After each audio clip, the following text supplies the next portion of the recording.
I sort of leaned on my creativity and innovation and just intuitively created what I call healing yoga, which I characterize as basically an integrative healing modality where I started to combine my practice of yoga, which focuses a lot on kind of finding sort of flow within your own body and completing a cycle of energy. How can, similar to the breath being this like manual override, a physical component being a manual override for something emotional, how can I use the body to kind of create new ways of being and new pathways to then influence the mind to relax, right? Don't feel compelled to, fight the noise with more noise. It's my view that you'll end up feeling really depleted and drained, and the people who care and want to listen will listen to you. So I guess that's one thing that I think is super important. Give yourself the grace to accept yourself, all of your needs. You aren't strange or weird for wanting, certain things. And I think most importantly, you deserve to just be free and happy. You don't really owe the universe or anybody anything.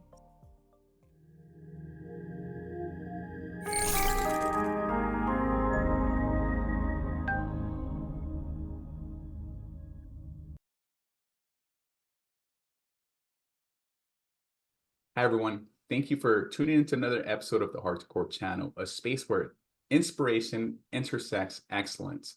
This is a space where true transformation begins at the heart and radiates to the core of our very own being. Today, I'm excited to introduce Audrey Tsaima. Audrey, welcome in. Tell us who you are and what you do. Hi, everyone. I'm Audrey Tsaima. I'm an integrative wellness practitioner. My calling is to teach people how to tap into their mind and body connection through movement and breath and body work. I have a master's of education from Harvard, and I'm a certified yoga teacher and transformative life coach. And I also bring with me, knowledge from my lived experience, healing from childhood trauma. Tell us about Wellness with Audrey and the experience you provide there. I offer educational science-based mind and body classes and healing sessions to private clients, my local community here in Arlington, Virginia, or the DC area, and to corporate companies. Healing yoga is an integrative modality that combines therapeutic techniques such as bilateral stimulation and visualization and energy work with yoga, movement, and breath. I also offer yoga and meditation for beginners because it's important to me to make these modalities really accessible for everyone. Healing is something that we can all tap into once we learn kind of how to use our own bodies. And I also offer life coaching, which is focused on helping people find simplicity and mindfulness in their lives. And later this fall, I will also be offering therapeutic massage as well to clients. Why did you decide to go into massage therapy for clients? The short answer is that I really have come to believe very strongly in the power of touch and how important that is for people. And although that can show up in yoga, it definitely doesn't really show up in coaching. Being able to work on both literally the mind and body through massage therapy, through touch, is just a really powerful modality that I wanted to be able to connect with people through and to be able to provide an offer. The long end of the story is that I kind of knew that, building upon my knowledge in the therapeutic space was sort of the direction that I was going to go in after leaving the corporate tech industry world. And it was sort of a matter of finding the right fit. So for example, like I was somewhat drawn to talk therapy, having, experienced, or psychotherapy, having experienced it, in my mental health journey, but I didn't really like the fact that it was a lot of sitting. It wasn't necessarily super dissimilar to coaching, and also had a very high level of going back to school and financial and educational commitment required, to get on that path. I didn't feel like I could really have my previous experience shine earlier in the game. Like I kind of felt like I had to start from the bottom again. I thought about physical therapy actually, and similar kind of challenges around not only the educational and financial requirement, but the fact that both of these roles also, I guess, lived in the healthcare system, for lack of a better word, was also a challenge, thinking about what that might be like working in those environments. And so massage therapy actually felt like a really fantastic way for me to be able to use my body while I work, because that was really important to me. I didn't want to stay seated, for most of the work day, as I have been in the past, decade plus. So it would allow me to move, but connect with others, explore healing touch, just feel more connected as I work to my own body, because that was something that I didn't really experience as much, prior to this transition. Yeah, I love that. Again, I'm a huge proponent of integrated therapeutic experiences. I hone in and I lean on so many modalities just to kind of keep me afloat. Again, it can be as simple as a massage therapy. It can be a chiropractic session, acupuncture. I do all of the above, and I understand that it's very important for us to do that same level of work at home wellness practices. But I want to circle back to something that you mentioned and that you offer, breath work. Tell me more about that and why it's so important. And I'm going to share a quick example as to why it's important for me. It keeps me grounded. It keeps me, it's a healing modality in and of itself. I've realized when I say take 30 minutes, I can easily just go into lotus, focus on my breathing. I feel like there's definitely a sense of recycling that's happened within my very own system, and I'm able to sort of unblock certain stuck energy in my mental space, physical space, and that allows me to navigate my day-to-day better. But please, you tell us as a subject matter expert in this field and why it's so important for your clients, especially as you're delivering these experiences in the corporate spaces. I agree. Breath work is really a powerful tool we can use in our day to day. I really discovered the power of breath work through my own experience, needing it to calm me down, relax, and sleep at night, or just kind of energize, because I would sort of get into these little sort of spells of languishing, probably related to the depression that I was experiencing. And breath work would kind of help me on both ends of the spectrum. But I really have leaned into it even more heavily in recent years, either through yoga classes or even, just as a modality on itself. I actually teach a workshop where I kind of teach some basic foundational breath work styles that people can leverage in their day to day, and kind of good moments to use them, like at the beginning of the day or end of day. And I've leaned into them more heavily because I realized that there's actually, I learned the science basically behind how breath works. There's sort of the spiritual part of it, right? That breath is life, and you have that sort of feeling, that energetic feeling, right? When you are breathing, like you were saying about, recycling air, moving kind of air within you, or feeling that flow. But I also just realized how our breath is sort of like this really nice manual override switch that we have when we're feeling a certain way, where we can kind of manually cue our body, right? Literally activate our sympathetic or parasympathetic nervous system to know that it doesn't have to be afraid of whatever's going on, or to find calm. And so for a lot of my work, I spend a lot of the time figuring out the science, honestly, behind the scenes, not because, part of it is that the science helps to validate the practice, right? But I will admit that there are some parts of the practice where it is intuition and we kind of go beyond science, and that's fine.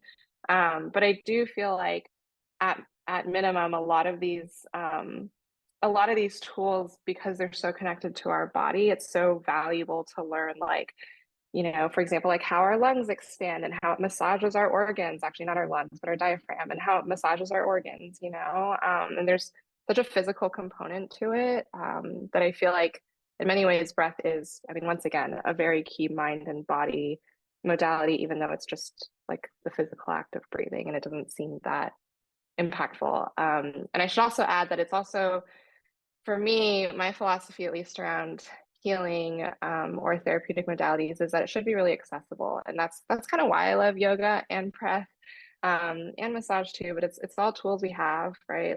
It's our lungs, our mouths, our body parts. Same for the practitioner that's providing, the experience. And so it's everything we have and that we need at any point in time. It's on us, so that we can leverage them. If you notice, one of my key pillars here at Heart2Core is it's healing and the process of healing. It can be anything from healing our financial well-being to our physical well-being and anything in between.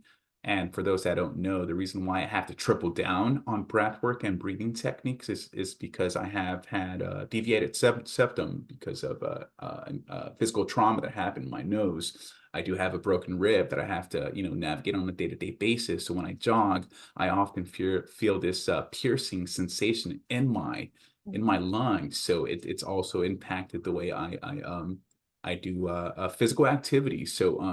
So again, just by doing simple breath or breathing exercises, expanding my diaphragm, and it also helps me to be calmer, feel better, and also tap into my cerebral cortex versus always being in this fight or flight or freeze space of operating from the amygdala. Tell us more about the yoga that you offer for one-on-one or for personal clients, or again, in your own facilitation or facility, and also for corporate spaces. And what has been the benefits that your clients have shared with you when they embark on this journey of yoga? Yeah, for private clients, I actually started with offering a type of yoga that I guess I sort of leaned on my creativity and innovation and just intuitively created what I call healing yoga, which I characterize as basically an integrative healing modality, where I started to combine my practice of yoga, which focuses a lot on kind of finding sort of flow within your own body and completing a cycle of energy. Similar to how you can train your mind to kind of create new pathways, how can you bring the body into it? Because when we feel, you know, um, certain emotions and have different experiences from the past, even though our brain is doing the remembering, there our body has a reaction to it too, right? That's how for example, to uh, shy away from touching something when it's hot and you anticipate something being hot. And so, how can, similar to the breath being this like manual override, a physical component being a manual override for something emotional, how can I use the body to kind of create new ways of being and new pathways to then influence the mind to relax, right? So those sessions that I work with private clients that are less, I do offer standard yoga classes that help strengthen, the mind and body in the general sense. But I really enjoy working with individuals to kind of release trauma or just find new ways of being in your body. Kind of a more personal story, but I really noticed as I got older, like my mom, she became a lot more frail and fragile and like literally hunched over, like kind of really small, and you see that, in kind of the way we hunch or sort of grow smaller when we feel smaller or we feel more fearful. And a lot of the work that I try to do in classes generally, but also with these private sessions, is to really kind of train the body to not feel fear, to open up. And I think it's an easier way to access than the mind. I say this a lot to people where you can't think yourself out of anxiety. Like you can't think yourself out of like stress, you kind of need to. I think it's easiest or it's most accessible to sort of work through the body and then try to kind of use that as a learning tool. And so that's what I try to do a lot with private clients. Some of the things I've noticed with working with private clients is that even I honestly was kind of surprised, but to be able to see them kind of experience that release of trauma and just to hold space for that emotion, those emotions to come up, it seems to have been helpful and impactful, for those individuals. And certainly really rewarding for me to be able to experience and to just hold space for. On the corporate side, it's really interesting to kind of see the differences between the different places that I sort of offer, yoga or mindfulness based materials. For example, in corporate environments, where I offer like a yoga and meditation session in the office, I'll notice that individuals are afraid to breathe. They're afraid when I ask them to do an open mouth exhale and just let it out. Everybody is super, super, super quiet. I'm like, I know you have more things to let out than that. And it's just so interesting how everybody really tightens up. It feels challenging just within just purely the fact that these sessions or classes are held in that environment to allow people to find that safe space. But my hope is that, I can kind of create that sanctuary for them, a little bit at that part of the day, and that hopefully it means that they can stay connected with themselves, because I know just how alienating or kind of disassociating, honestly, you can sort of become with yourself when you go the full day, just fighting fires or stuck on online calls, and not thinking about your needs, or even taking a breather. I appreciate you, Audrey, for really creating these spaces for people, not only personal clients, but also people in the workplace as well, because I feel like it's really important for facilitation so that they can benefit from experiences and exercises like these.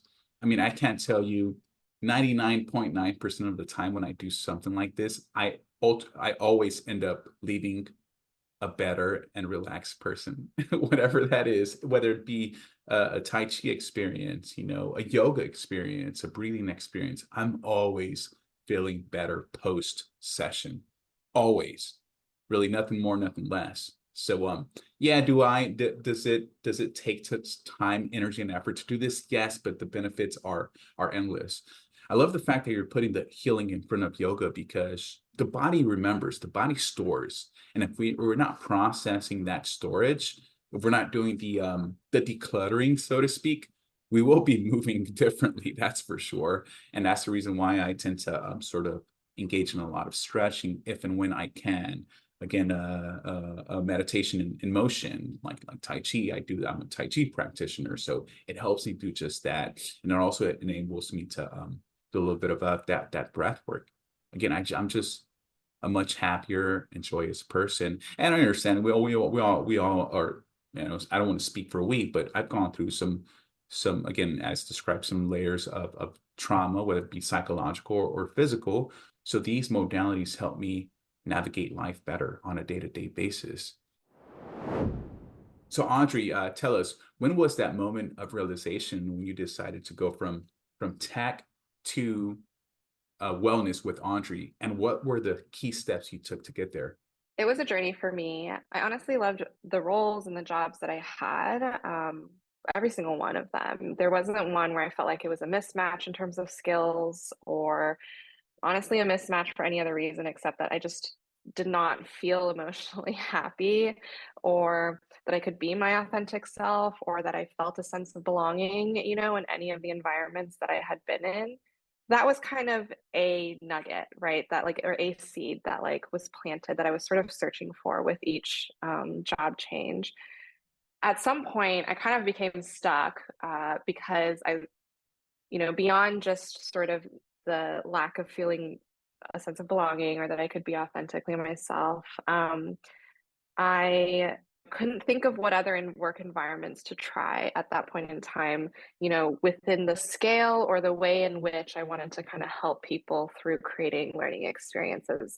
Or even beyond that, just working, especially in a more white collar environment, let's say, I was really stuck. I looked around me and I felt like a lot of people, regardless of job function, regardless of company, they were burnt out.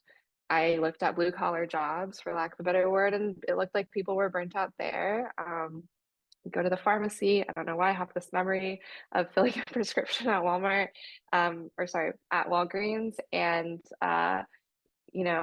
the pharmacists were extremely busy and overwhelmed, and everybody is just being kind of taxed and stressed to the limit, right? And so I couldn't figure out where to go where I would have sort of like relief from burnout, for lack of a better word.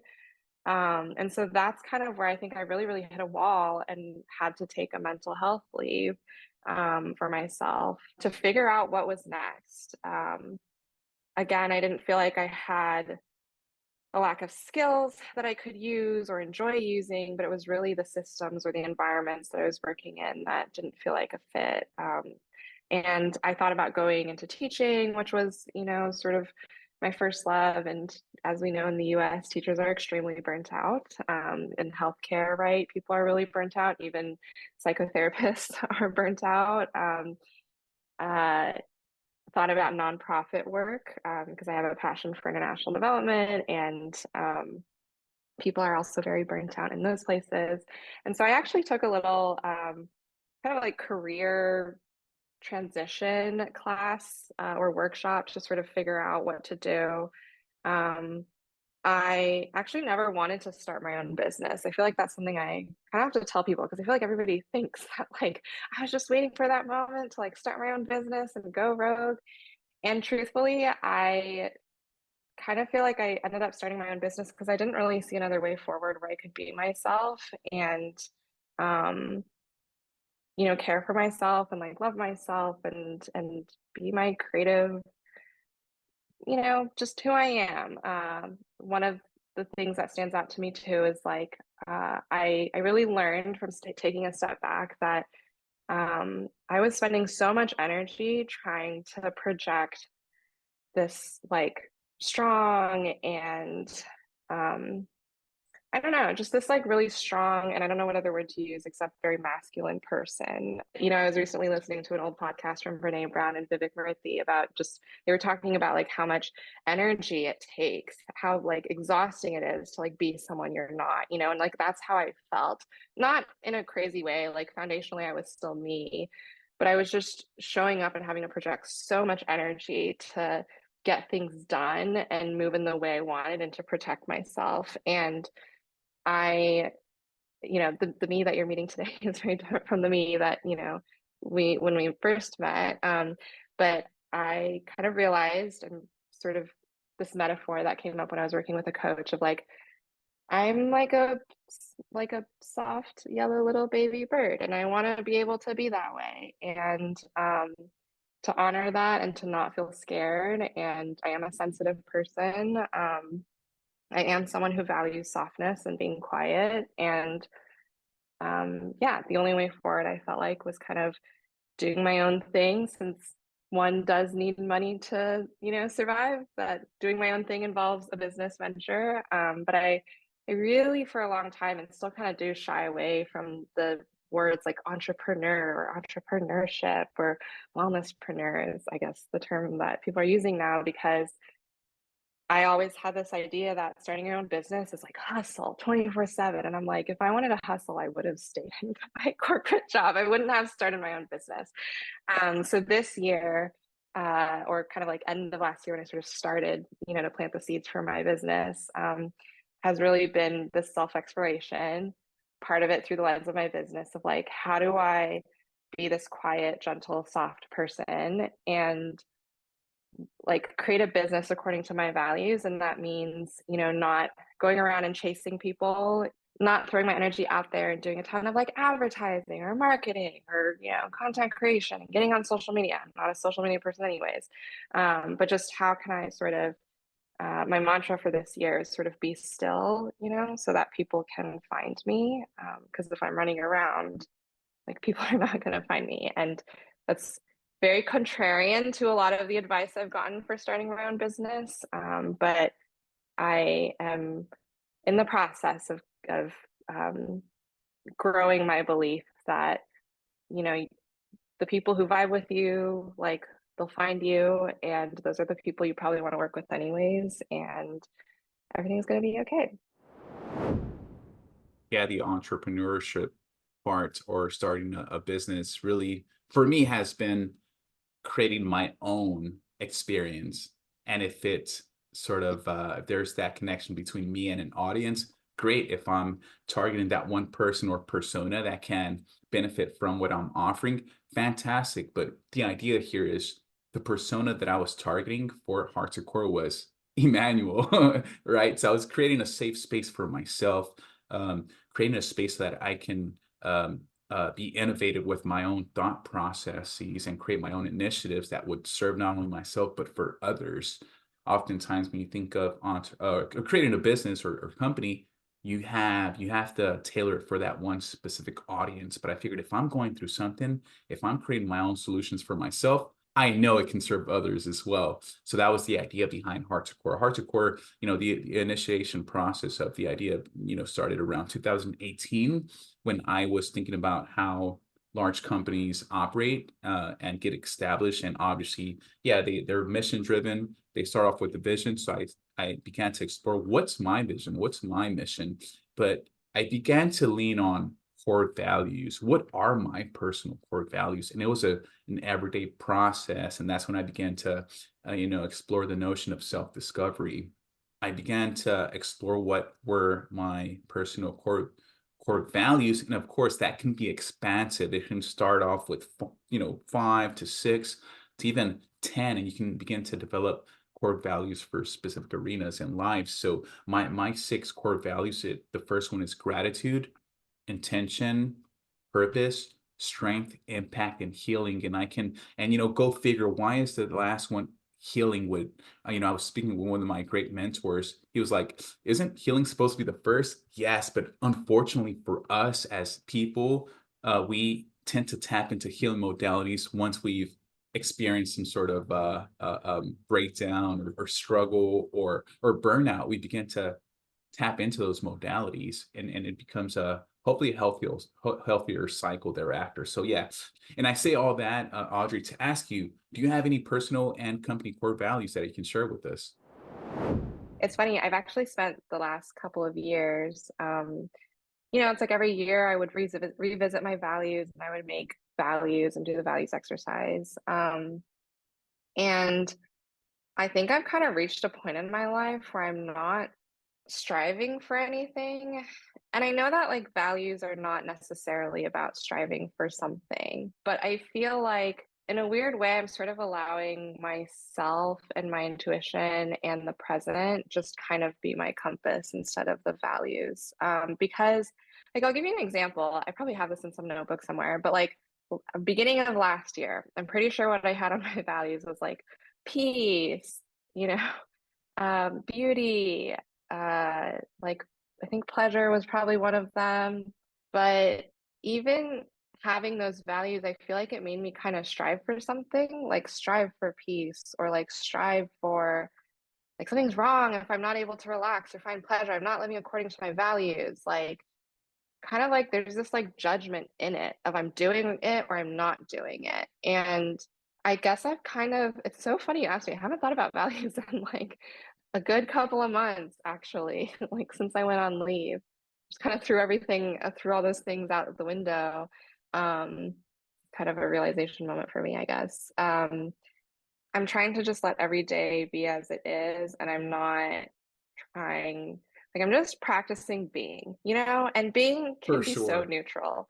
It doesn't even Absolutely. have to fit any label. Like I'm just being and like allowing myself to be and not checking in with like, does it work or not? Certainly, I think values comes up more when I'm talking about my business and when I think about like certain aspects or decisions that I make. But I'm kind of in a similar way, just going by what feels right and what doesn't, and how do I kind of create structure around that. And, I believe in things like for my business, like values around fairness and transparency and making things accessible and making time. A huge value for me is making time for like every person that I work with. I heavily rotate towards making time for people as opposed to like creating things that are just generating noise, like somewhere online. And I've kind of intentionally designed my business that way. So I've been sort of in this like winter season of like being in the underground roots of my business and figuring out the right seeds to plant and the right places to put things and think ensuring that it's true to me. But I guess I haven't really, yeah, like worked through a values list in that same way. Well, I think, Audrey, that's the epitome of like reaching that goal and the why behind we've established, whether it be business or personal core values, is to reach that level of being. And I think you've hit that mark, Audrey. So I applaud you for that. And I oftentimes I think about in all sense of being transparent and honest, that's where I want to be personally. You know, in order to get there, I have to, be structured and hone in on this framework on a day-to-day basis in order to achieve that level of greatness. For It's just sure. acceptance. I love that. And it's just like not being super attached Oh, I to love things. that. And don't get me wrong, Yeah. like I have days where I need to be like, just remember, I need to just be, and I need to not judge this thing, and I need to not whatever. Like I Yeah. have to remind myself of it a lot. But like I feel like it's there for everyone, if obviously easier said than done, if we just sort of accept and let go, you know? But through practice, I sort of hone in on the process of stillness and flow state. That's like, for me, that's how I love to navigate my day to day, is being in a state of flow while working. That's what makes us efficient in anything that we do, but also being able to remain still so that so I can engage and really see Audrey for who this person is in front of me. So that's the process of being still and enjoying the present moment. So yeah, I have to be intentional with being, unfortunately, because of, my operation, day-to-day activities. But once I'm like just basking in the moment, it brings me so much joy and pleasure. In my previous episode, I talked to my subject matter expert about fine-tuning our inner and moral compass. And I think you slightly hit on that as well. What's a good practice to do that on a day-to-day basis based on whatever that sense of being is for you? It's about being able to hear those things, our senses, whatever they're telling us, um, which is really hard to do when you're in a very noisy environment. When you're in an environment where you're moving at the speed of light, you're probably living in the future anyway, most of the time, up here in your head. And it's been a lot easier for sure than when I was working in like a corporate job. But just creating an environment where I can have solitude, I can have silence, meditating in the sense of like closing your eyes and just observing.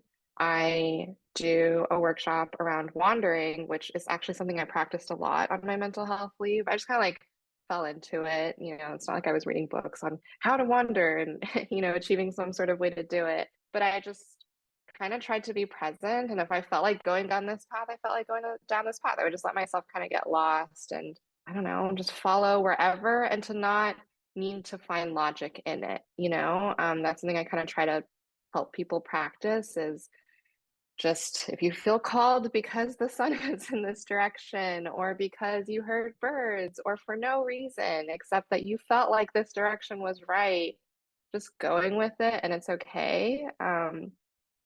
I think a quote that really stuck with me that sort of led me down this, like letting myself wander, I guess both literally and sort of metaphorically in life, and hearing these nudges and just kind of following them and being okay with it and sort of practicing that pathway right in my head of like letting myself wander, really came from this quote that I read for like a graduation ceremony where a professor was saying, remember that 3/4 of life is serendipity.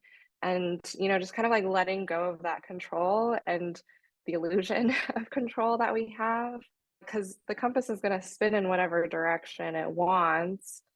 So you just kind of have to listen to it, hear it, and see it and follow it. So I have a sister who gifted me this wall decor that with the quote, "Not all who wander are lost." Really, and it just goes back to the sense that me growing up, I've always been an artist, a fine artist, and I've always been an explorer. I've also always had this hinge to explore anywhere, whether it be 2 blocks up, the other side of the globe, or really 2 hours away from where I'm at. It's just, if I'm called to go somewhere, you best believe I'm gonna do everything I can in my own control to get there. And yeah, if you're called to go out in nature one day, or if you're called to just simply hang out, your body will signal, you know. Mhm. We have to sometimes get out of the practice of like thinking, always trying to think 2 to 3 steps ahead, but really just sort of sit in our body and allow our physical being to let us know, hey, like I think today would be a good call to sort of hang out and just be, or watch a movie, Or today is like, you know what? I think what is my body? Oh, my body's telling me to go for a walk. You go for a walk, you Yeah. come back, you mentally, you're reset. And it takes practice and time, because like time in the sense of like give yourself time to wander or just listen, right? And kind of be in tune with yourself. It also takes practice because, it's like the more you start to hear yourself, it's like meeting a new friend, right? Like when someone's in your life, you can recognize their voice versus a stranger's voice. I feel like when I started to wander more, I could hear more when like my body needed a walk, or I don't know if I needed a rest day and not a day to like push myself more intensely. But when I started to like sit a lot, for example, when I came back from my mental health leave, I started to sit a lot again.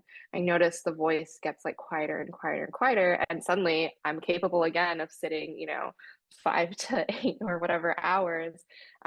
Whereas I was like actually wanting to move a lot when I didn't have to be in that space around a desk, right? So I think it takes, yeah, practice, time, and kind of, I guess, some of the discomfort of giving yourself that time. I often see this happen with people. And, I am a culprit of doing this too sometimes. Of It's just easier, especially when you have downtime, technically you're not working, to maybe consume media or consume something and just kind of sit around. And then you're going to not be able to hear that voice inside of you, or feel that nudge because you're so busy like consuming something else, right? And so you just kind of like spend the rest of the evening or something watching like a movie. And maybe this happens over and over again, right? And you kind of like start to lose touch with yourself. So it's in those moments like being like, okay, I'm not going to turn on the TV. I actually, no joke, have blocked streaming media sites on our router after 8 p.m. every single day. It's blocked until 7 p.m. on every single device in the house, so that, we can't go online and stream anything, and we have to just figure it out the way people did back in the day. I'm always a fan of tech innovation, so I'm always looking to explore, social media outlets because I've always been intrigued by that experience. But also, I know that if consumed too much on a day-to-day basis, just like everything else, it's going to impact me in a negative way. So what I've done recently is I've actually become more of a book person. And really, just like meditation, I see meditation in books because not only I'm consuming great content, I'm also just basking in stillness. I prep myself a cup of tea and I'm just reading, and it's so peaceful. And I'm triple down on mindfulness as well. And also that's also one way of a mindful practice to to consume content through books. Taking it back to Mhm. basics for me. That's been a good habit. I love reading. In the martial arts practice that we practice, a lot of it, we get the best effect in our strikes by relaxation. And it's all about the process of surrender, especially when we can't, like when we're just, hit a breaking point. Like we have no other choice but to surrender. But if we indulge in the surrendering process early on, we don't have to constantly hit, our heads on a glass ceiling. We can surrender to process on a day-to-day basis, and that creates more of a fluid, soft lifestyle, and we can surrender to the day-to-day and really just enjoy life better. So do you want to give us some tips to surrender on a day-to-day basis and the benefits to doing Like so? for surrendering, it's a hard one, like I said, that I'm still practicing. I read, Radical Acceptance by Tara Brach, and that was really helpful for me to just, yeah, think about how you can soften, soften to the process essentially, right? Like surrendering to it, softening. Um, she talks about she talks a lot about loving kindness, and just I think turning towards loving kindness has been really helpful, to surrendering, especially when there's people involved. I would say that's been really helpful for me. Actually, one thing that I learned in my group therapy experience that I had last year was sort of, uh, w- practicing letting go of judgment, because I think that's also what makes it really difficult to surrender, is getting stuck in the judgment piece. So what I started doing last summer, and I came from a really judgmental family.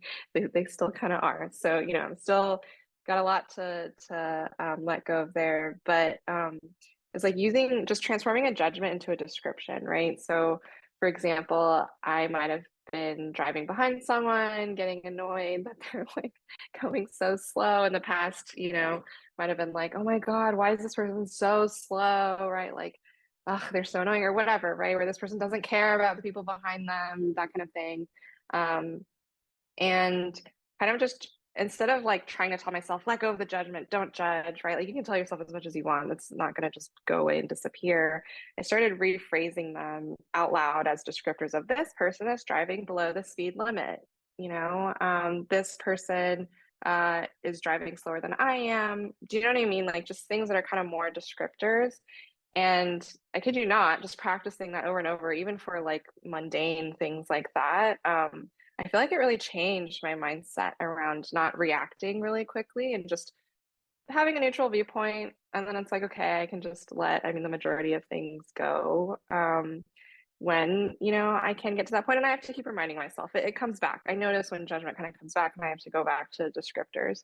The other thing that I think has been really helpful for me is reading about the research behind highly sensitive people. I'm not sure if you're familiar with it. It's by Elaine Aron, and I consider myself to be a highly sensitive person, but I didn't really know there was that field of research out there until I encountered her work through a coach that I was working with. Silly to say, because like nothing has changed except for that knowledge that exists, but it sort of gave me this validation, and permission we feel like I had permission to kind of just be myself and let go of feeling like, oh, I should be like someone else, right? Or why do I have these needs that other people don't have? And just, so what? I have these needs, it's because, I, like many other people, we're all on a spectrum of how sensitive we are. It's not like a fancy group of people who are highly sensitive, but yeah, just giving myself the grace to just be my weird self because I have these needs and letting it be and not questioning it. So I would say those two things have helped me let go of a lot. There's obviously still stuff that comes up that I have to work on. But those two things, I guess, come to mind. You mentioned something that I thought of this person. He's since he's passed away. I'm not sure if you heard Wayne Dyer and The Shift. He produced a movie, The Shift, and when you talk about descriptors, I often think about shifting that perspective to a more descriptive response versus reaction.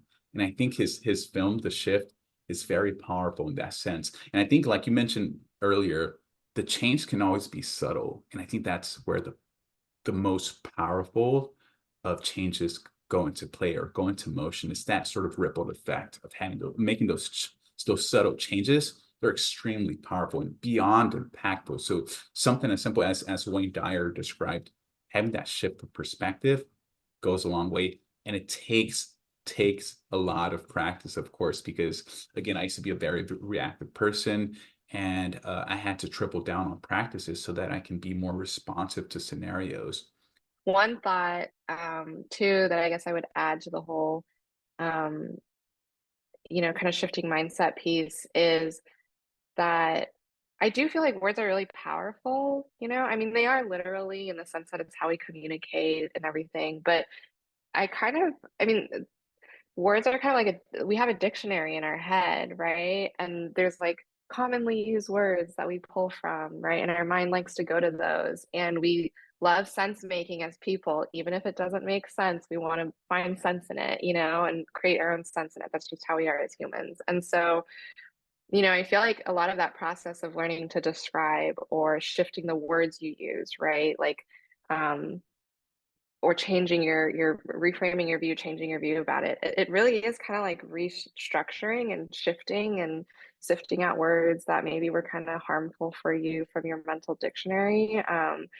And it is literally how our brain kind of organizes that info, So I feel like that's why it's so powerful to think about like the kind of word aspect of it, because words do become like thoughts and etc. And then the other thought I had about the HSP comment that you made too is just to share that, that's, for example, realizing that I was an HSP and surrendering to the fact that, like, I used to think to myself, why am I so sensitive? Nobody else is bothered by these comments at work. Why am I the only person who's like, bothered by XYZ thing at work? Or, HSPs like commonly kind of see patterns like of things that don't work at work before other people do. And so I start to kind of feel negative about it before other people do. And part of that surrendering for me with being an HSP is like, clearly I just can't, work in these environments, which is, sort of what also just led to the whole like me doing my own business and starting my own business and doing my own thing and just accepting and acknowledging that, even though, like I mentioned, I didn't necessarily originally want to like go down that path. And I would have loved to have found, a company where I felt like that would have been possible. We're still seeing the reality now. We're just describing it differently so that we can unlock a capacity for ourselves to be at ease and accept like the circumstances for what they are, and not react to those, because at the end of the day, if we react in a negative aspect, we're only hurting ourselves. So Audrey, tell us, for those experiencing a breakdown, going through some sort of struggle, or wanting to embark on their next trajectory in life, what pieces of advice would you recommend or give them to bridge that gap, fill that gap, to successfully and confidently embark on their next journey? I think it's really important to be able to sit with yourself and build self-awareness first, right? Like self-awareness is literally step one before kind of figuring out, where to go. It's like, where am I? And where do I go? Like, where do I go from here? And again, I can't stress enough that I really feel like, uh, and I view this to be the case in so many instances where we're just like not set up for success in terms of the systems around us to do, like, to be the best version of ourselves or do our best work. And I think when it comes to finding quietness and peace and just being able to hear yourself, I do feel like it's challenging, right? You have to be really intentional about stripping away things that are noisy in your life or finding environments that are quieter, and just figuring out, I guess, what it is that you want or bubbles up for you, and just hearing that. I feel like it can be really challenging when people are telling you, you should do this or you shouldn't feel this way, or um, definitely being around environments or people where it's kind of invalidating your experience. You should probably know from the get-go is going to make your life a lot more challenging to figure out what you need. So yeah, honestly, I feel like that's step one and the most important step. And then what comes after that, as much as it feels like a cop-out answer, is kind of up to you, right? There's no right or wrong way. Nobody lives your life. It's going to take experimentation. It's going to take iteration.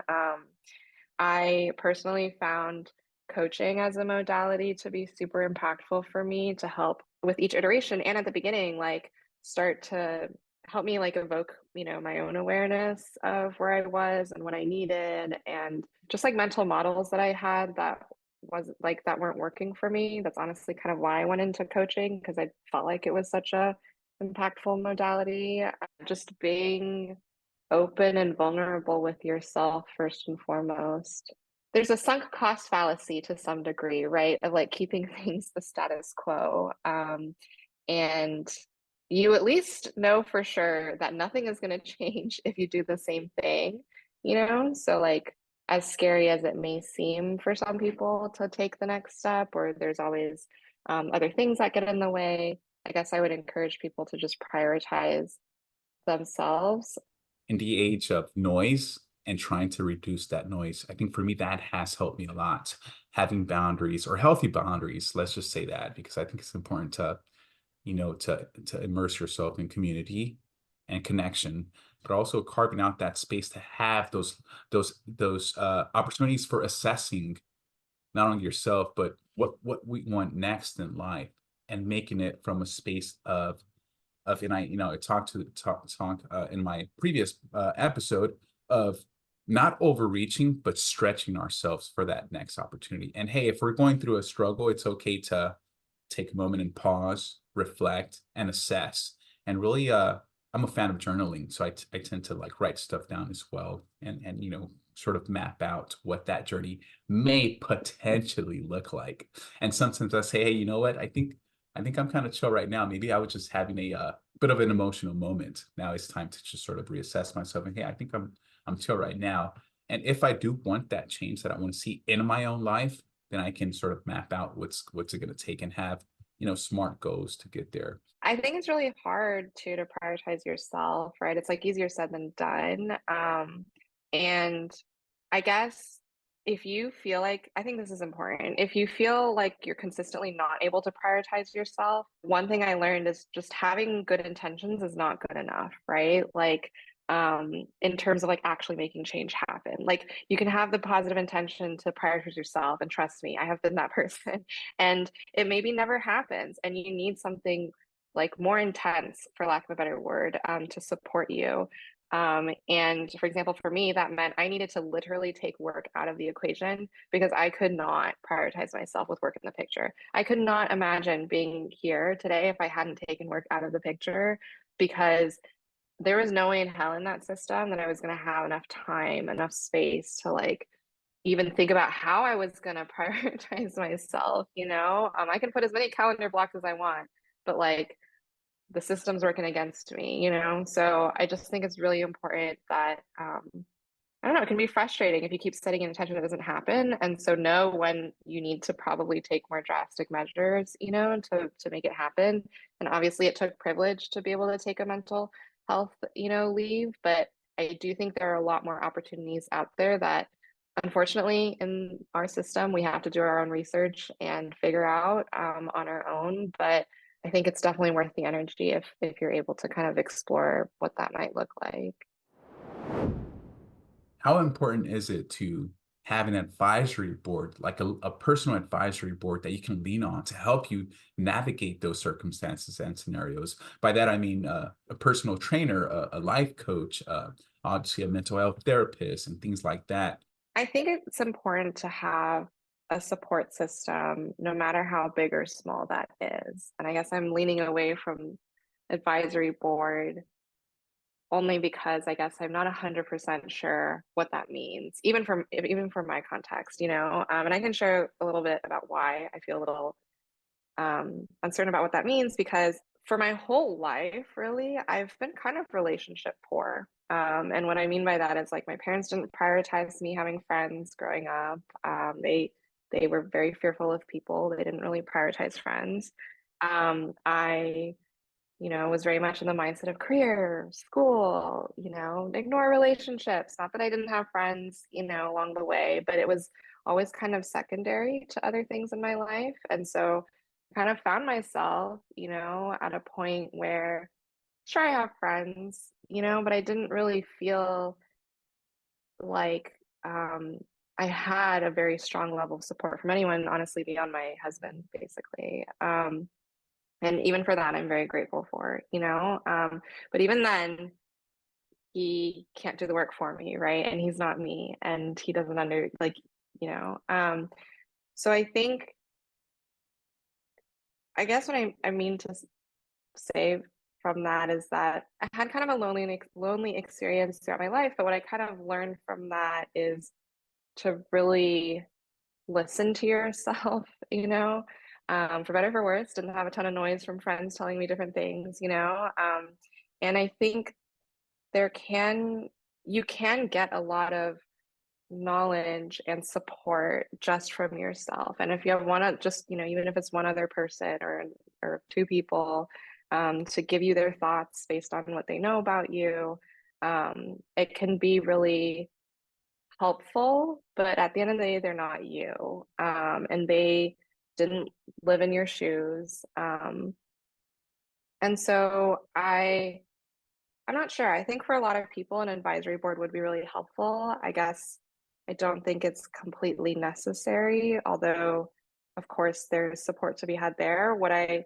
ended up doing during my leave was that I had signed up for a group therapy program. So obviously there was a group aspect to it.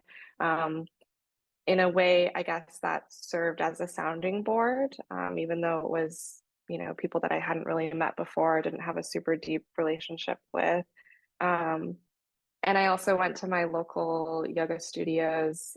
Like we had these philosophy nights and just discussion nights for the community to get together, which I was really grateful for because I read about the idea of sanghas, or like kind of like community sort of sharing spaces in radical acceptance, in the Radical Acceptance book by Tara Brach. And so I leaned on those as places where I could kind of experiment with different versions of myself, because these are people I hadn't met, and just kind of see what happened, as I sort of like explored who I was without this huge work identity.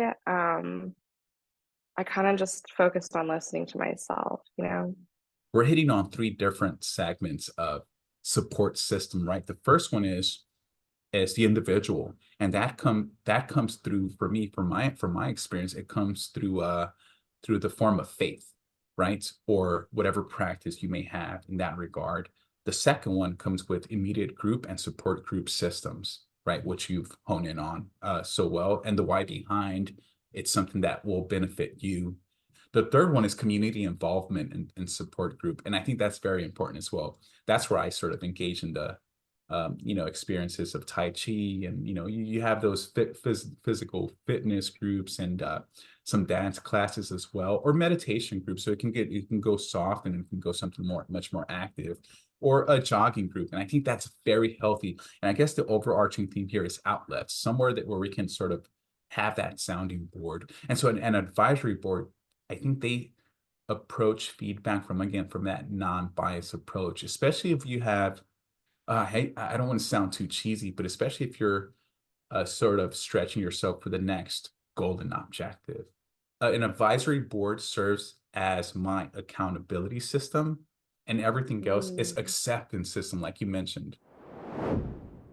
What's your favorite healing or wellness modalities that you like to practice on your own? And what are some of the most common practices that someone can indulge in at home for self-care? Yeah, my favorite practices are definitely anything movement oriented. And I say movement oriented for no other reason than the fact that we literally need our bodies to process life. We need to be moving. This can even be walking, like literally walking, taking walks. I spent so much time just, wandering, walking during my leave, and now more so than I ever had while I was, working a corporate job. But moving, walking, yoga, of course, I love very deeply. Those are all things that combine the mind and body in such a critical way, that I feel like everybody should have the opportunity to do every day. I also like to practice breath work, like we talked about. So again, accessible things that don't have to be complex.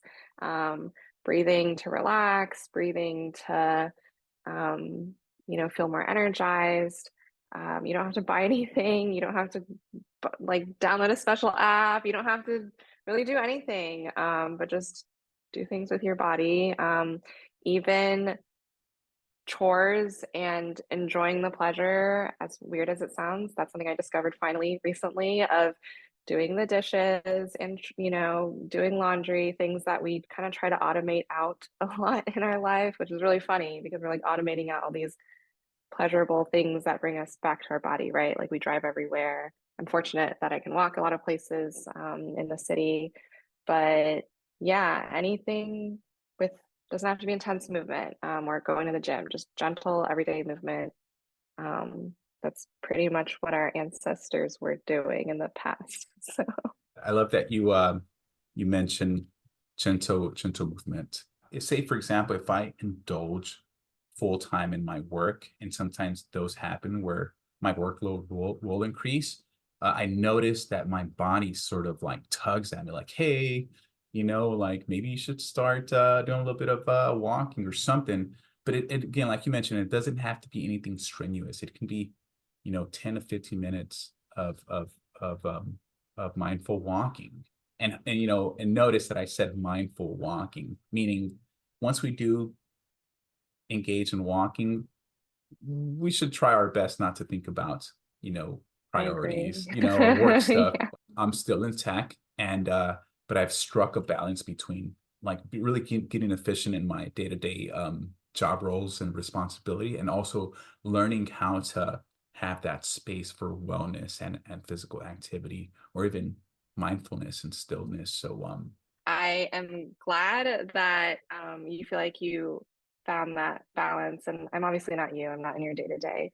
But I do think that, like, for the majority of people, it's almost impossible to find at, like, in a busy white collar work environment. And I think it's even harder with remote work, especially if you're like your schedule is packed with meetings. I mean, I found it was impossible, which is kind of why I left, because even if I wasn't having a ton of meetings, because I felt like, for me at least, and I don't know if other people feel this way, but sitting in front of the computer for so many hours, it almost feels like you get like literally sucked in, right? Like, I mean, everything on the computer is sort of designed to suck us in, right? Like, engage us. Even that makes it more difficult to hear yourself, or move, or go out and walk and do mindful things, to like move your mind away from work. And if you're doing that for a ton of hours and you only do the mindfulness stuff for 30 minutes or an hour, or you only have space for 30 minutes to do that, right? It's like not the same. Like, it became so difficult for me to focus in yoga class after work, or even in the middle of the day. And it was frustrating, And so I feel like I'm not advocating that everybody quit their job or anything like that and go do their own thing. But I guess want to call out that, like, it's really hard. I do not have an answer for how to do that in a busy working world, which is why I'm choosing to not be in a busy working world, because it's stacked against you. I decided to establish this podcast to serve others. Really, that was my vision and purpose. But I think I get you. I'm still doing things in tandem. For me, that's okay. I've come to that agreement with myself. Like, hey, I'm gonna do this and see where things land. But health is wealth for sure. Let me just say that I agree with that 100%. If I fully commit with the pursuit of economic outcome, for me, I know I'm not going to be healthy. So I have to continue to create this nice balance of it all. And for me, that brings me joy and happiness. And knowing that I'm still serving a community with this type of content. And I think it's okay too to have these leaps, because the last thing I want to do is to have or sit in this regretful space of not taking that chance on myself. Yeah, and I'm honestly okay if after this year of experimentation, I'm kind of saying a year because I graduate from massage therapy school in November. But so I've had sort of like December of last year to, at the point in time, November, to kind of try out just like an initial year, right? Like, I'm okay with finding out that, I tried to create a business in my own way and it didn't really work out. And, like, strangely, I feel that I will be totally fine. What best practices, techniques, method do you establish on a day-to-day basis to keep you grounded in the present moment? Every day I wake up in the morning and I do three really large arm circles when I get out of bed. I kind of find that, maybe this is a little strange, but we tend to sink into our mattresses, and so we kind of like curl up and round a little bit. And so I don't know why, it's just felt so like breath of fresh air and kind of confidence boosting, and you're just like opening and widening and taking up space in the world to do three, like, with my inhale and exhale, kind of large circles and rounds of breath. Um, so every morning starts that way. I hug my husband every morning too, because hugs are valuable. And for a while, it's been off and on. I used to do like 10 push-ups in the morning. I've noticed, store a lot of energy in my arms. particularly negative ones. And so I find that kind of working them out a little bit in the morning to be super valuable. And then we always take a walk, just like a little walk around this park nearby in the morning, unless the weather is like super, super bad. So that's kind of like my morning, hello world, I'm here, I'm taking up space. This is me kind of practice. We try to take afternoon walks, or I'll walk by myself a little bit. And then in the evening, I will do kind of like a little bit of breath work, a variation essentially of box breathing to help me like 20 rounds, kind of fall asleep. And I like to do a visualization of just kind of like my body healing wherever it needs to do healing. So for example, for a while when my foot kind of hurt a little bit, I would just sort of imagine like flowers kind of growing on my feet and like, just like nature metaphors for like flowers, sort of blooming and growing in my body. And that would really help me sleep a lot because it was more severe when I was like working, in corporate. So now it's a little less stressful, but yeah, I do that before bed. I've been finding a routine of cleaning once a week to actually be really refreshing to kind of like, especially on Monday morning, just clean, set the week off right. You feel set up for success, kind of let go of the previous week. So I think cleaning definitely has a really nice place in terms of that, like letting go ritual practice. So on occasion, and I kind of stepped away from a little bit, I'm going to bring it back. I do I use a headset to help me meditate. And it's called the Muse headset. They have like little meditation programs you can do where the headset kind of like measures your brain waves and rewards you when you are in a calm state. It's basically called neurofeedback, which is, there's like, you can read up on the scientific literature behind it. But I've been finding that really helpful just to do like 5 or 10 minutes, especially if I'm feeling a certain way. And yoga is super helpful. I do that regularly, which is obviously it's a win-win when I get to teach and kind of practice it at the same time. I'll share a random one that I did, like that I started doing last year. That's kind of weird, maybe. But I started just saying things that I hate when I get upset, So like I'm trying to use a new piece, like a piece of technology, and it's bugging out because hey, software is super buggy nowadays, actually. And just saying how I feel out loud, like I hate that this app is crashing on me every single time. Like just verbalizing that and sort of letting it out and letting it go has just kind of helped me prevent like a buildup of like irritating things that happen during all these little irritations since like, we live in a system with a lot of decision fatigue and a lot like decision paralysis and these issues that keep coming up, right? Like it's like there's a lot more change happening that requires us to adapt. And so just verbalizing when I'm frustrated has been really helpful.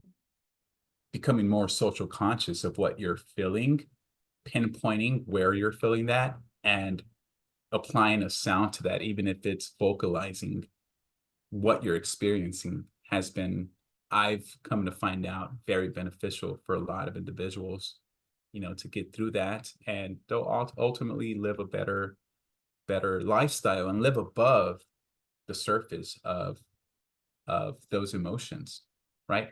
By that I mean you can show up as your better version.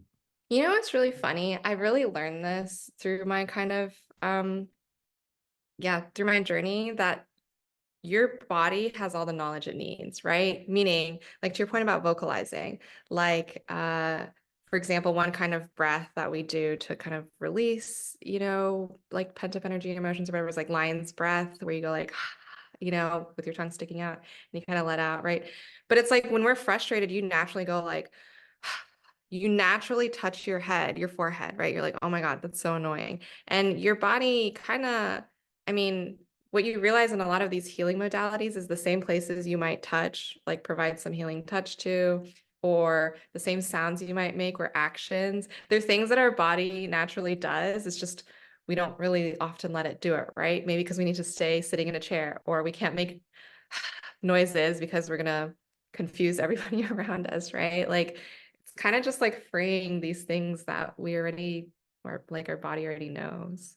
In our Tai Chi space where we practice, we have healing sounds where we, deliver those. Like you mentioned, the lion's breath is very important. We have stuff that we do to, remove those blockages that we're experiencing. It's a nice outlet. Again, going back to that outlet, we just need those outlets to express ourselves.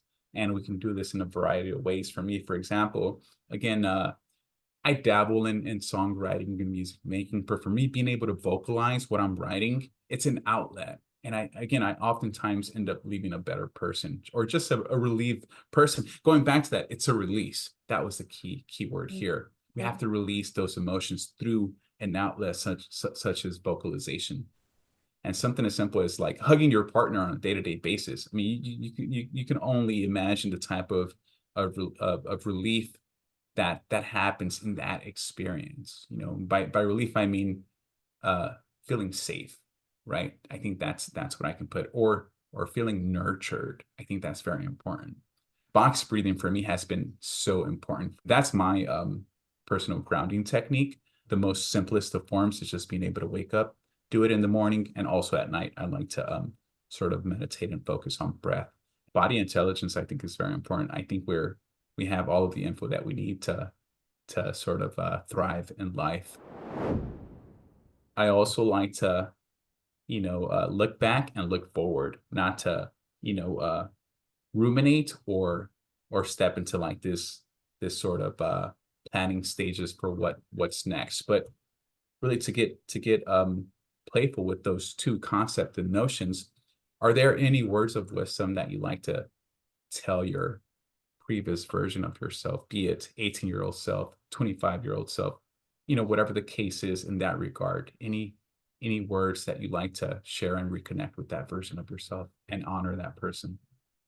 Yeah, when I thought about this question, I definitely struggled with at least the future part, because of wanting to be in the present. But for my past self, really just, knowing that I'm enough, probably would have been the most valuable thing. I mean, I could have probably told my past self that, and I still probably would have gone on the journey that I did, because it's one thing to say it to yourself, and it's another thing to really believe it, right? I think that's the message that I would want to have driven home, for my past self.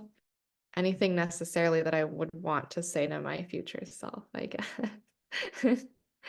And that's okay too. That just means that you're again, you're perfect in the present moment. But I will follow up with that question though.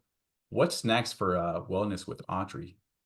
I don't know, in the sense that I'm kind of just trying to follow the flow and see where it leads me. I will be graduating from my therapeutic massage program in November, so I'll begin offering therapeutic massage to clients, which I'm really excited about. And I definitely plan, whether through my business or just me personally, on building kind of more of a community of support, for myself and for others in the Northern Virginia, DC area. And yeah, I guess we'll see what the future holds. I think everything will be fine, whatever it ends up looking like, for me. So I don't know, for a while, I had a kind of unhealthy relationship with growth. I'm like trying to be like always on a growth trajectory and growing. And I think that's something we also kind of learn, growing up and in the workplace, and like moving up. Like there's a ladder, you're always moving forward or up or whatever. I don't consider myself to be a Taoist or anything. I don't really like um understand super deeply the religion. However,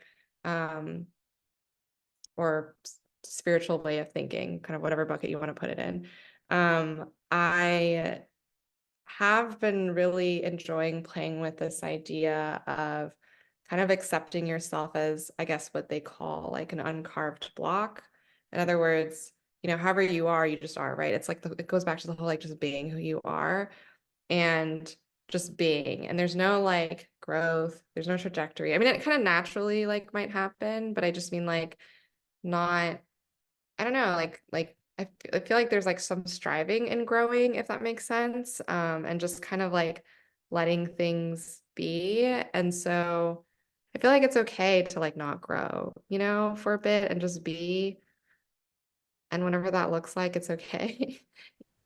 Like my Sifu, he brings up the whole concept of like, you know, when you're sharpening a sword, if you over sharpen that sword, it's gonna break. Same goes for burnout. If you're striving to like be too successful, you're gonna burn out and your health is gonna be impacted, Yeah. right? And things of that nature. So I love to be challenged like this because sometimes I do need that friendly reminder to just chill out. You know? That's a good metaphor. And yeah, I mean, it's hard, right, in the workplace because you have annual reviews and you have to set goals and even goals. Like, you know, when I first started, like first 2 months, I was like setting goals for myself for my business. And I actually stopped. I like don't have any goals anymore. First, it was like I had goals and then I scaled back my goals to be kinder. And then I'm like, any goal like taints the intention of allowing whatever's going to happen. Because I'm like, oh no, the month is like coming to an end. Like, am I gonna hit a goal that I set, right? So it's hard. I feel like to think about growth without getting carried away, like with, you know, reaching. I agree with you so much, Audrey. I guess for me, it's just in my nature to chill out too much, you know. So I need some sort of Maybe parameters to you keep me in don't need, line. Maybe I maybe don't you know, need. like maybe, okay, have you heard the book The Tao of Maybe it's the Pooh? exact The Tao of Pooh. the Tao of Pooh. Oh, of the cartoon character, Winnie the Yeah. Pooh. Oh, look Yes. at that. Like Winnie the Pooh. I don't know if you watched his stuff a lot, but he was just like this chill bear and he like didn't try to do anything. He was just day to day. I'm chill. I'm gonna wander around. And like, I mean, the book was kind of using him as an example of like he is an uncarved block, meaning like that's just how he is, and like he's just accepting that nature and enjoying life, and he's not trying to be like one of the other characters in the Winnie the Pooh story, you know? So like maybe you're naturally chill, but that's just how you're supposed to be. You don't have to like make sure you got a fire lit under your ass, you know? Like you can For just be sure. a calm person if you want. I guess for the most part, nowadays, like I've just been coming from a space of curiosity, exploration, and intrigued by learning new concepts where I'm curious. I kind of poke my head into, for example, I'm certified in Reiki, and I love that process Cool. of energy work and healing Yeah. and facilitating um, that aspect of catering to someone and serving others for, again, just for feeling better. I think for me, that's where most of our healing happens. We're not doing much, right? Hmm. We're just kind of just basking in what life has to offer and allowing it to happen and accepting it for what it is. Was there any special activity or something that you enjoyed, a hobby that you enjoyed doing when you were a child that you're looking to do again as an adult? For example, for me, it was art and also rollerblading. I started rollerblading again not so long ago, like a couple of weeks ago, just going around here in the neighborhood, and it was so gratifying to do. What's the case for you? I'm curious. Have you thought about that at all? Yeah, I've definitely thought about it. Also because there's always been this push of like, oh, if you're unhappy at work, go do your hobbies, you know, and that kind of thing. And I enjoyed writing a lot when I was younger and reading. And so those are definitely things that I've kind of like picked up again, mainly the reading, writing-ish, writing off and on. But otherwise, I feel like I spent a lot of my childhood working towards something like, you know. Um, and so I'm still kind of on this like adventure of just trying new things and enjoying different things and kind of like in a weird way, it feels a little bit like getting a second chance at like childhood. That makes it sound like I didn't have a childhood. I did, but just I don't know. I do feel like I had to grow up really fast, you know? And so yeah, I don't know. I've just been enjoying like nature more and discovering other things that bring me joy. I love that aspect, actually. Just being able to, again, throw on that explorer hat and enjoy life. I feel like a lot of it is letting go of responsibility. That's what I've kind of discovered. Seriously. I mean, why did you have so much fun as a kid? Because you had no responsibilities, including coming home to cook or make sure you eat the meal that you prepped. Otherwise, like whatever consequences are going to happen. You know what I mean? And so like my husband and I experimented a lot with spontaneity last summer, and we've continued to do that, especially now that the weather's better too. But it's like just go out, let the day take you wherever, quite literally. And, if you decide to eat at a restaurant that day, instead of thinking about money or whatever other stuff, just like letting it happen. And not looking at the time. Like I don't have any timekeeping device on me usually, seriously. Especially on the weekend, right? Like you can really afford to do that on the weekend, I think. At least if you don't have things you've signed yourself up for, which is its own thing. It just time expands literally, it feels like it expands and just feels really fun because you are kind of that kid who like doesn't have to worry about things anymore. And obviously it's really fulfilling. This is why I love having these conversations, because I get to extract and allow the conversation to unfold, to hit on those key aspects, something like spontaneity. Ironically enough, Audrey, it allows us to grow as people. It's true. It's true. You're 100% right. You're true. But we're not looking for it, right? It just We're not happens. looking for it. Yeah, exactly. Yeah, Exactly. yeah. So how ironic is that, bring the conversation full circle and full sail, but or full circle, but yeah, it just happens. And unfortunately, sometimes we do have to put it into context so that someone tuning in and listening can hear like, you know what? Maybe I should be more spontaneous in my day-to-day life.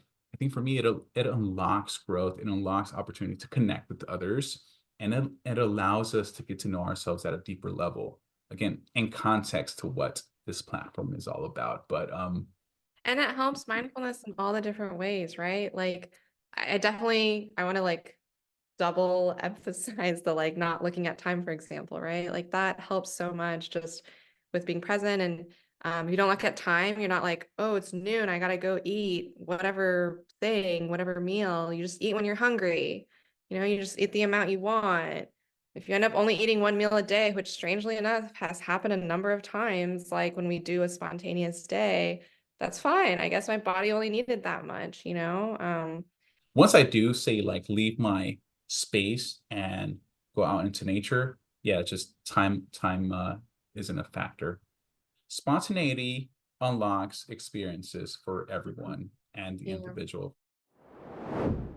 Yeah, so Audrey, do you have any recommended resources that you'd like to share with our grander audience, be it books, movies, songs? What would you like to recommend for us?